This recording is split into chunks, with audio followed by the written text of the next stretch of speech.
Alors, parasha Teruma. Dans la parasha, Akadosh Baruch Hu va donner l'ordre comment construire le Mishkan. Le Mishkan, c'est comme un temple, mais il était mobile. Il voyageait avec nous 40 ans dans le désert, jusqu'à qu'ils sont rentrés en Israël. Okay? Et c'est écrit que 400 ans après la sortie d'Égypte, le Beth Amikdash a été construit par le roi Salomon. Ça veut dire que jusque-là, c'était le Mishkan qui les a accompagnés et qu'il se déplaçait aussi en Israël. Nov, Ken, Jérusalem, il était en 3 places. Même en Israël, Shiloh, Nov, Jérusalem, jusqu'à que David Amelech a décidé de construire Beth Amikdash. C'est pas lui, c'est le roi Salomon qui va le construire. Ici, dans la paracha, Akadosh Baruch Hu donne au début de la paracha tous les matériaux qu'il faut pour construire le Mishkan. Za'av, Kesef, Nechoshet, Trelet, Argaman, Tola, Shanim, Shesh Vizim, Verot, Elim, Utamim, il donne tous les matériaux pour construire le Mishkan. Maintenant, avec ce matériau, Rachid dit qu'il y a 13, il y a 13 matériaux. Avec ce matériau, il va donner aussi l'ordre comment le construire. Le Ramban pose une question. Les gens qui sont sortis de l'Égypte, ils n'étaient pas des gens de métier. Qu'est-ce qu'ils faisaient toute la journée? De ciment, de briques. Ils construisaient. C'est vrai que les pyramides aujourd'hui, ça fait partie d'un des 7 piliers du monde. Ils ne savent même pas, jusqu'à aujourd'hui, comment ils ont fait monter des pierres de 30 mètres de fois. Comment l'épaisseur est le moins que l'épaisseur d'un papier et il n'y a pas de ciment entre le brique. Entre le brique, il n'y a pas de ciment. Et si tu veux glisser un papier, tu ne peux pas. Et ça n'a jamais bougé.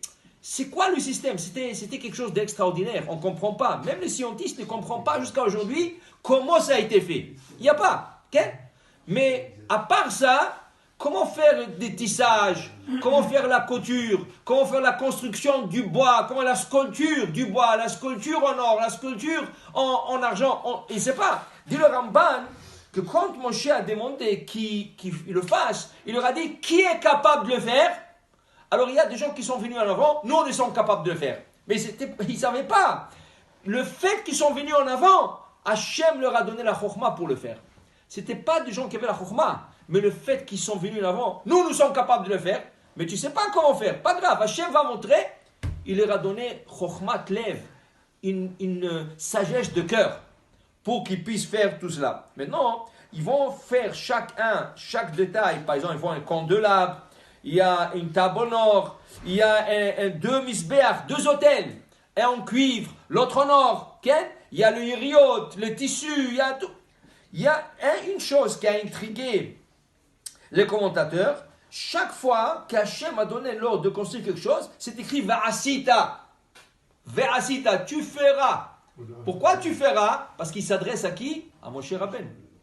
Tu feras. Ça veut dire que toi tu donnes l'ordre et ils doivent le faire. Quand tu arrives à l'Arche Sainte, c'est écrit Ve'asu. Ils feront. C'est le seul. C'est le seul qui est écrit Ve'asu. Ve'asu Aaron Atseshitim.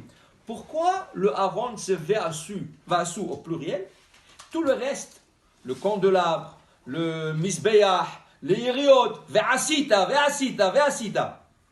Disent le commentateur, parce que la Torah, Kedosha, le dit commandement, les 2 tablettes de la loi qu'on a reçues sur Sinaï, ils vont être posés dans l'Aaron à Kodesh.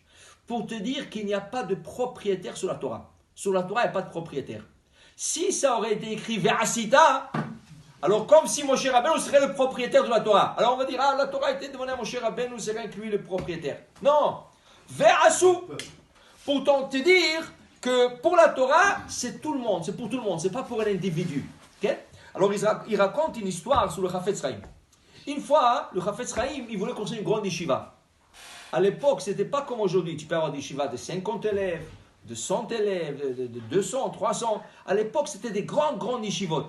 Des très grandes yeshivot. Parce que c'était pas encore répandu des petites yeshivot. Alors, le Chafetz Chaim voulait construire une yeshiva pour 1000 élèves. À l'époque du Chafetz Chaim, il y a 100 ans, c'était beaucoup d'argent. Beaucoup d'argent. Alors, il a commencé à faire une tournée pour ramasser de l'argent. Il est venu et dit, Rabbi, écoutez, c'est quoi toute la somme que vous avez besoin? C'est quoi toute la somme? Et il a dit, on va dire $100 000 à l'époque. C'était beaucoup d'argent. À l'époque, $100 000. Il a dit, Rabbi, pour votre kavod, je ne veux pas que vous tournez dans le monde, ramasser de l'argent, ce n'est pas votre kavod. Asseyez-vous, étudiez, moi, je vous donne $100,000, commencez la construction.